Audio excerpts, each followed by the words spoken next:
Arestado ang isang lalaki matapos na pumasok sa isang paupahang bahay sa Barangay Ilawod, Camalig, Albay, alas 5 ng umaga nitong Linggo, Setyembre 7. Kinilala ang sospek na isang 35 anyos na lalaki, laborer at residente ng Barangay Iraya, Ginubatan, Albay. Depensa umano ng sospek, pweresahan niyang pinasok ang paupahang bahay dahil sa kagustuhang makita ang kanyang nililigawan na doon daw nangungupahan. Dahil dito, agad na nagsumbong sa pulisya ang isang boarder na napag-alaman din na kaibigan ng sospek. Parang hindi na siya pinapapasok pero forcibly nag-ano pa rin siya, nag-insist pa rin siya na pumasok.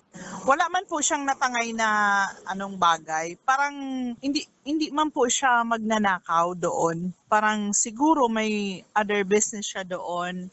Nang maaresto, nakuhanan din ng pake-paketing shabu ang sospek na nagkakahalaga ng 340,000 pesos. Nakuha rin sa kanya ang isang pakete ng marijuana na tinatayang nagkakahalaga ng 200 pesos. Ang kada barangay naman ay may hotline number ng aming presinto at ang ating presinto naman ay bukas 24/7. Kung merong mga incident na gano'n, pwede po silang tumawag sa aming opisina.